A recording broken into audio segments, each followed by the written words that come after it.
Welcome. This is my little tutorial and also feedback video on how to cheese the challenge mode infinite variant and what I think could use some improving in this game mode. So how do you get these incredibly high scores on infinite mode? I mean, we've seen scores in excess of like 400 and 500, even 600 kills. And there seems to be this one optimal strategy, which is avoiding confrontation at all costs. Yeah, that's pretty much it. You just flee from combat, you flee from the robots, and do laps around the level. That's basically it. So which weapon should you bring? Well, the Driller is a very solid, safe choice. It's also a counter-tech for the Guardian robots, who are these pseudo-hit-scan, long-range sort of sniper robots. The Driller is really the only weapon that's capable of stun-locking these robots. They're incredibly dangerous otherwise, but the Driller kind of counteracts that threat a little bit. Then you probably want the Cyclone, which is just a very kind of solid all-around performer in the energy weapons department. And then finally, I like to take the Thunderbolt, because even if you're not very good with it, it does have quite a lot of usefulness in certain situations, and it synergizes very well with the Overdrive power-up. For secondaries, I like to take the Time Bomb, simply because it's very, very safe. If things do get hairy, they don't very often do, but if they do, the Time Bomb allows you to pretty safely go and loot some precious little blueberry-looking armor pickups, should the need arise. And then I like to also take either missile pods or hunters, because I like homing missiles, obviously, and they're just very nice, solid, pretty consistent damage dealers. So they add a little bit of extra kick to your weapon arsenal. And that's pretty much what I do. And then you do laps around the level. Do laps, play it slow, occasionally shoot a robot, but generally never more than 2 or 3, because essentially what happens is, if you keep kiting these robots around the level, just keep doing laps, what happens is most of these robots kind of clump up. I mean, some robots are faster than others, so they will sort of break off from the group, and those are usually the ones that you prey upon. So things like golems, scorpions, shredders, those are the bad boys that are going to get blown to bits by your wonderful, wonderful weapons. But everybody else generally stays in the pack and kind of sort of chases you around the level fairly slowly. And the reason why I don't want to kill a lot of robots at once, or you don't want to kill a lot of robots fast, and the reason why you don't want to do that is because whenever you kill a robot, another one spawns. But the spawn is random, so you no longer really are keeping track of all the robots. So if you kill multiple robots in rapid succession, they can spawn all over the place, and what you will find is in about 5 seconds, you are being surrounded by robots from all sides, and then you get very quickly overwhelmed. And basically just do this. You just do these laps, and it's going to be quite uneventful. The game will drag on. This game actually took 56 minutes. It was a bit of a drag, but I mean, the score is pretty high. It is worth pointing out that on this particular level, on Pipeline, this strategy is probably the easiest to execute. I mean, this and Blizzard are arguably the easiest maps. There's also 2 maps where this kind of lure the robots around the mine and just 2 laps strategy doesn't work as well. And those 2 maps are The Hive and Backfire, which are, well, in my experience, basically the most difficult maps. They're also fairly small maps, so robots are generally just kind of always really, really all over you. But yeah, simple enough, just 2 laps, just avoid the enemies, and you will do well. There's really nothing too interesting. It is boring, and I think this is ultimately the problem with Infinite mode currently. I don't think that the insane difficulty is too easy.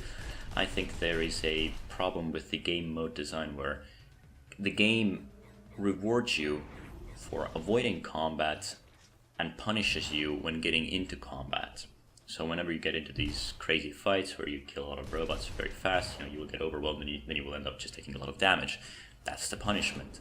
But if you play like this, you avoid the robots, well, no harm can really come to you. I mean, yes, later down the line, when the robot spawns become more and more aggressive, you will have robots spawning in virtually point-blank range. Sometimes they will be in your blind spots, you don't see them. The only notification you get is this huge damage you will be taking. And that's how you will die. You will essentially get ambushed by spawning robots. And there's obviously the ambush mechanic.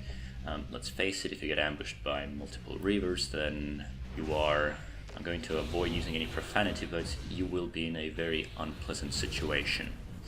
So yes, this is essentially the robot's win condition. I don't think it's a very interesting win condition, and I think it's fairly kind of, it's a little frustrating. But again, the mode has to end at one point. So how would I change it? What would I change about the game mode? How would I make it more interesting to fight, or how would I reward fighting? Well, I think the answer is fairly simple. We could have something along the lines of kill streaks, right? You kill 3 or 4 or 5 robots in rapid succession and boom, you get a guaranteed shield, or maybe like 2 guaranteed shields and an energy drop. You know, you go 6 kills, boom, now you get guaranteed Falcon pack, boom, 7 kills, missile pods, 8 kills, another shield, another energy.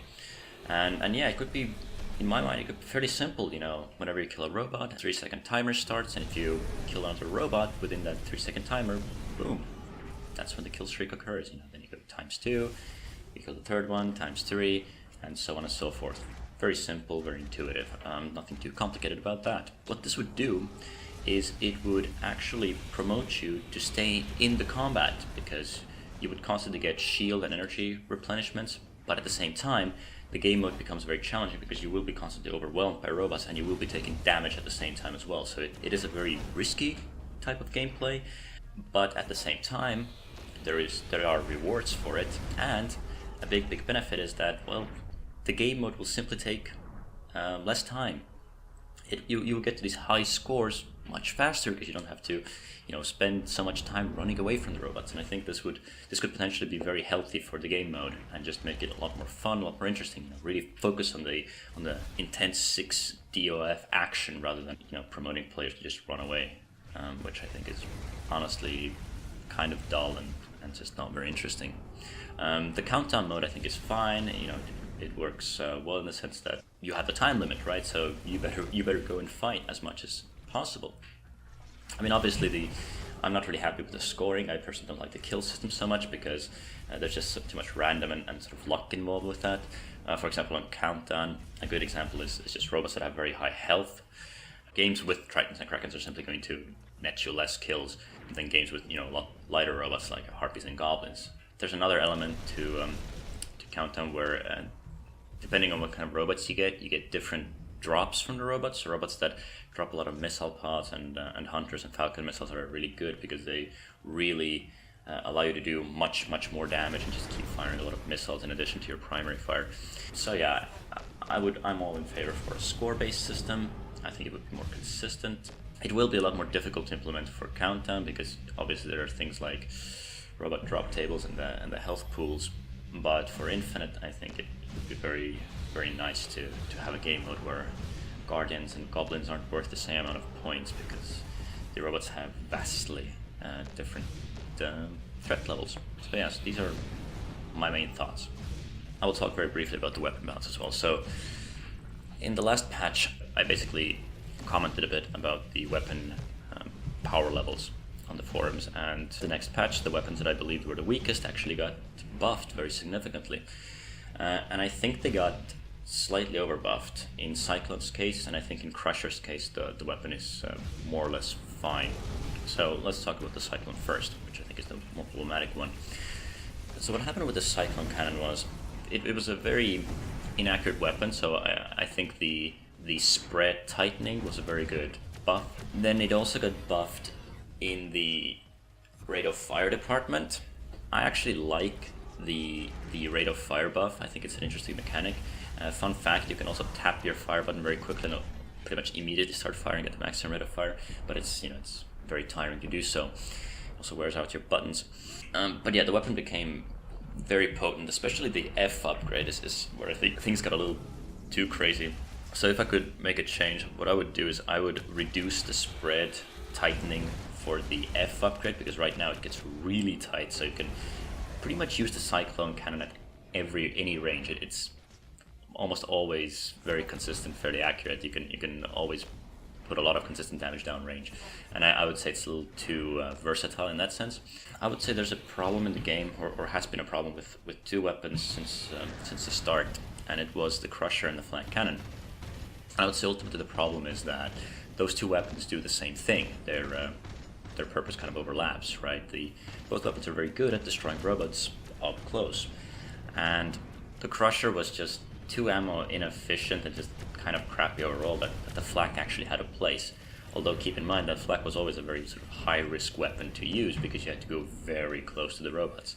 It is true, yes, the damage output is good, but it's very risky to use.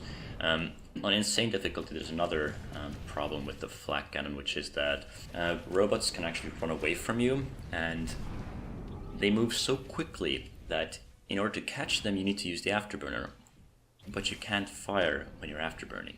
So the flak cannon against many robots is kind of unusable on insane difficulty.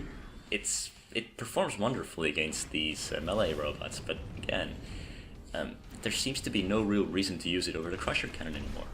The Crusher cannon it's more ammo efficient. It's safer because you can actually use it at a longer distance, and it just feels good. It actually feels in a very nice place too. It's not a complete no-brainer choice either, because again, the choice is really between Crusher and the Driller, right? The Driller is the long-range specialist weapon. Crusher's kind of the short-range one, so for short to mid-ranges, you want to use the Crusher, and then at around mid-range is when the Crusher and Driller sort of break even, and as you move to the longer ranges, the Driller becomes the optimal choice. So there's this very nice balance between those two weapons.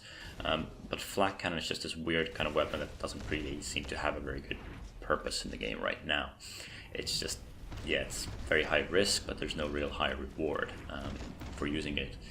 If I could have my way, I would basically change the flak cannon in kind of a wacky way.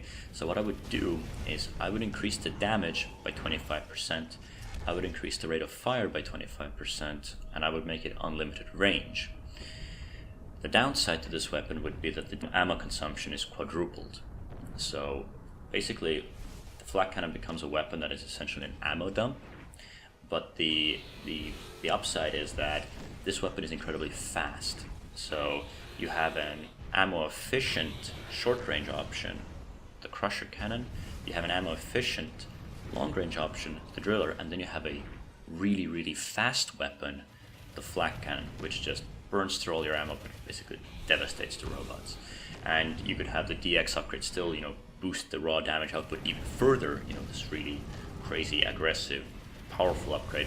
And then you could have the VK upgrade be a slightly more elegant, more refined one, where it actually improves the ammo efficiency, so it brings the ammo consumption from 4 down to 3, and also maybe reduce the spread a little bit, because the weapon does spread quite a bit, and I reckon if it would be unlimited range, we could get some pretty wacky results from that weapon. But yeah, this is what I currently think about challenge mode, and yeah, I hope this very passive game style kind of gets addressed, and I really hope we actually do get a kill streak system, or at least something that really promotes combat, because I like the fact that there is this passive style possible. I like that playing in a very slow way is actually viable, because I think this is overall a very healthy thing to have in a game, so that newer players that aren't so good at the 60 OF combat can also have a fairly good chance of getting high scores. I think it's actually really nice if everybody gets a chance.